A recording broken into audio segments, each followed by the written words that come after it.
नमस्कार दोस्तों। आशा करते हैं आप सब बिल्कुल ठीक होंगे। दाखिल खारिज को लेकर एक बहुत ही बड़ा अपडेट निकल कर आया है। दाखिल खारिज की जो प्रक्रिया है, दाखिल खारिज ऑनलाइन आवेदन की जो प्रक्रिया है, उसको जो है अब बहुत ही आसान कर दिया गया है। हाल ही में राजस्व एवं भूमि सुधार विभाग की तरफ से एक नोटिस भी जारी किया गया है, जिसमें पूरा जानकारी बताया गया है कि कैसे जो है आप लोग बहुत ही आसान तरीके से अब अपना दाखिल खारिज का आवेदन कर सकते हैं। तो आप लोग वीडियो को पूरा अंत तक देखिएगा। हम आपको पूरी जानकारी देंगे कि नोटिस में क्या कुछ आया है और किस तरीके से जो है दाखिल खारिज को आसान बनाया गया है। उससे पहले अगर आप लोगों ने अभी तक वीडियो को लाइक नहीं किया है तो वीडियो को लाइक कर दीजिएगा। चैनल पर पहली बार आए हैं तो चैनल को सब्सक्राइब कर लीजिएगा और इस वीडियो को ज्यादा से ज्यादा लोगों तक शेयर कीजिएगा। अब आप लोग देखेंगे कि राजस्व एवं भूमि सुधार विभाग की तरफ से जो है ये वाला नोटिस जो है यहाँ पर जारी किया गया है। इस नोटिस में आप लोग पढ़ेंगे, लिखा है कि बिहार में दाखिल खारिज की प्रक्रिया अब आसान, घर बैठे ऑनलाइन आवेदन, जान ले जरूरी दस्तावेज, जमीन के सही मालिकाना हक के लिए जरूरी, खरीद बिक्री, बंटवारा और उत्तराधिकार के लिए अब सरल हुआ पूरा प्रोसेस। तो दोस्तों, दाखिल खारिज जो है बहुत ही जरूरी प्रक्रिया है। जब तक आप लोग अपने जमीन का दाखिल खारिज नहीं करवाते हैं, जमीन का नामांतरण नहीं करवाते हैं, तब तक उस जमीन पर आपका जो है पूरा मालिकाना हक नहीं होता है। दाखिल खारिज होने के बाद ही उस जमीन पर आपका संपूर्ण मालिकाना हक होता है। अब पहले क्या होता था कि अगर आपको अपने जमीन का दाखिल खारिज करवाना है तो आपको अंचल कार्यालय में जाना होता था, क्योंकि सारा काम जो है मैनुअल होता था, भाग दौड़ करना पड़ता था। लेकिन अब उसको जो है बहुत ही आसान बना दिया गया है। यहाँ पर देखेंगे इस नोटिस में जो है एक एक करके पूरी जानकारी दिया हुआ है। पहले जो है लंबी और जटिल प्रक्रिया थी, क्योंकि सारा काम जो है मैनुअल होता था।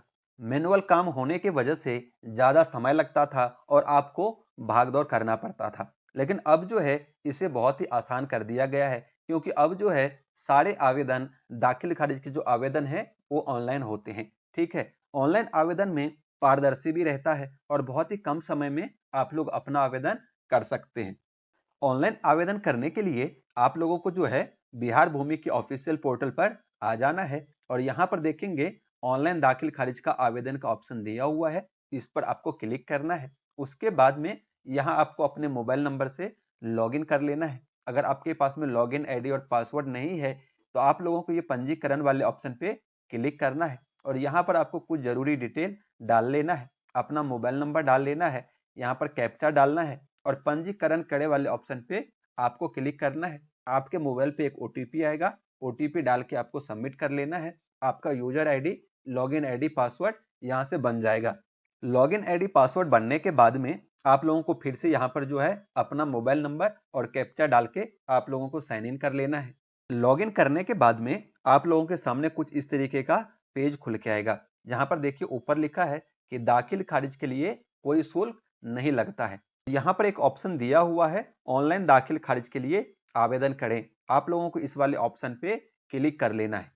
ठीक है, अब इस पे जैसे आप लोग क्लिक करेंगे उसके बाद जो है आगे का पूरा प्रोसेस यहाँ पर आप लोग आगे फॉलो कर सकते हैं। ठीक है, आपको अपना जिला चुन लेना है, अंचल चुन लेना है। उसके बाद नया दाखिल खारिज आवेदन करें, इस वाले ऑप्शन पे आपको क्लिक करना है और आगे का स्टेप जो है आपको एक एक करके फॉलो करना है।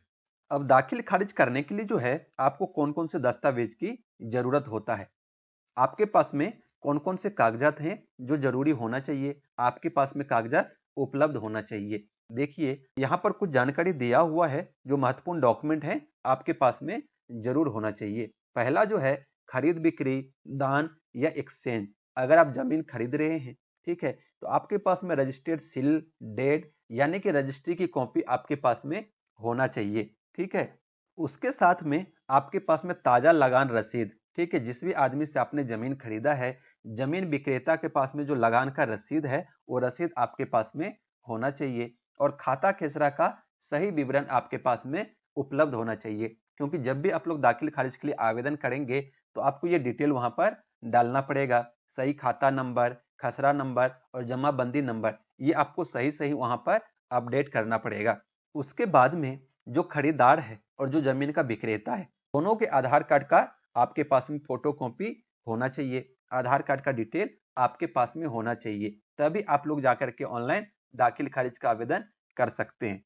अगर आपका जमीन जो है खरीद बिक्री वाला नहीं है, दान वाला नहीं है, एक्सचेंज वाला नहीं है, आपका जो जमीन है पारिवारिक बंटवारा वाला है, यानी कि पार्टीशन वाला है, ठीक है, आपके पूर्वजों के नाम का जमीन है, आप लोगों ने उसको आपसी पारिवारिक बंटवारा कर लिया है।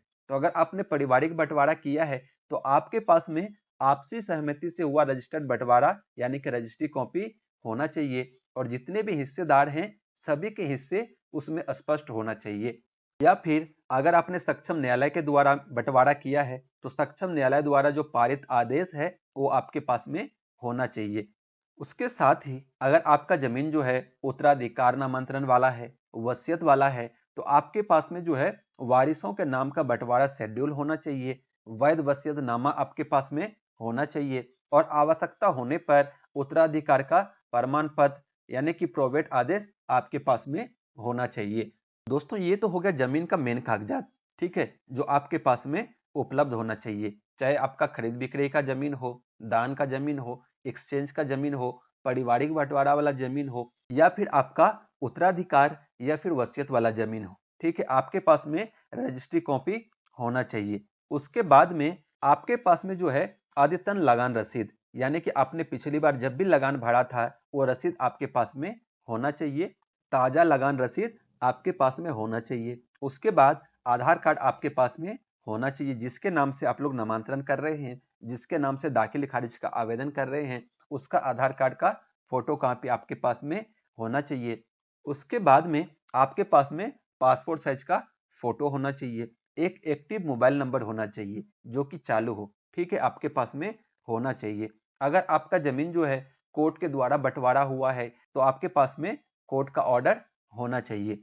तो जब भी आप लोग दाखिल खारिज के लिए आवेदन करें उससे पहले जो है आपके पास में ये सारा डॉक्यूमेंट उपलब्ध होना चाहिए, ठीक है। आपके पास में जब ये सारा डॉक्यूमेंट उपलब्ध हो तो आप लोग बिहार भूमि के ऑफिशियल पोर्टल पर आकर यहाँ से आप लोग अपना जो है जमीन के लिए दाखिल खारिज का आवेदन कर सकते हैं। बहुत ही आसान है। अगर आप लोग चाहते हैं कि दाखिल खारिज के लिए हम एक अलग से वीडियो बनाएं तो आप लोग हमें कमेंट में बताइएगा दाखिल खारिज के लिए आवेदन कैसे करना है, कैसे पूरा डिटेल भरना है, इसके लिए हम अलग से एक वीडियो बना देंगे। अब आइए समझते हैं कि दाखिल खारिज जो है क्यों जरूरी है और दाखिल खारिज के क्या फायदे हैं। दोस्तों आप लोगों को बता दें कि जब भी आप लोग जमीन खरीदते हैं, जमीन का रजिस्ट्री करवाते हैं, तो जमीन रजिस्ट्री करवाने से उस जमीन पर आपका पूरा मालिकाना हक नहीं होता है। जब तक कि जमीन का दाखिल खारिज नहीं होता है, जमीन आपके नाम से ऑनलाइन पोर्टल पर सिस्टम पर आपके नाम से नामांतरण नहीं होता है, तब तक उस जमीन पर आपका संपूर्ण मालिकाना हक नहीं होता है। यानी कि जब तक आप लोग दाखिल खारिज नहीं करवाएंगे वो जमीन जो है विक्रेता के नाम से ही रहता है। दाखिल खारिज होने के बाद में जमीन खरीदार का नाम दाखिल होता है और बेचने वाले का नाम खारिज होता है, ठीक है। और दाखिल खारिज के बाद ही उस जमीन पर आपका नाम होता है। तो दाखिल खारिज करवाना बहुत ही जरूरी होता है। पहले ये काम बहुत ही मुश्किल था, अंचलों के चक्कर लगाना, दौड़ भाग करना, कर्मचारियों के आगे पीछे करना, लेकिन अब जो है ये काम आप लोग खुद ही घर बैठे ही अपने कंप्यूटर से, अपने मोबाइल से या फिर किसी पास के सीएससी सेंटर से जाकर बहुत ही आसान तरीके से आप लोग दाखिल खारिज के लिए आवेदन कर सकते हैं। अगर आपके जमीन का दाखिल खारिज हो चुका है तो भविष्य में आपकी जमीन पर कोई भी विवाद नहीं होगा। आसानी से उस जमीन के ऊपर जो है अगर आप बैंक का लोन लेना चाहते हैं तो बहुत आसान तरीके से आप बैंक का लोन ले सकते हैं। आपको मुआवजा और सरकारी योजनाओं का जो है आसानी से लाभ मिल सकता है। और जब तक आप लोग दाखिल खारिज नहीं करवाएंगे, ठीक है, उस जमीन पर आपका मालिकाना हक नहीं होगा। दाखिल खारिज होने के बाद ही उस जमीन पर आपका मालिकाना हक होगा। तो दोस्तों ये थी कुछ महत्वपूर्ण जानकारी। उम्मीद करते हैं कि आप लोगों को पूरा प्रोसेस जो है समझ में आ गया होगा। तो वीडियो को लाइक कर दीजिएगा, चैनल पर पहली बार आए हैं तो चैनल को सब्सक्राइब कर लीजिएगा और इस वीडियो को ज्यादा से ज्यादा लोगों तक शेयर कीजिएगा। तो चलिए आज के वीडियो में इतना ही, जल्दी मिलते हैं एक नए वीडियो के साथ। तब तक के लिए धन्यवाद।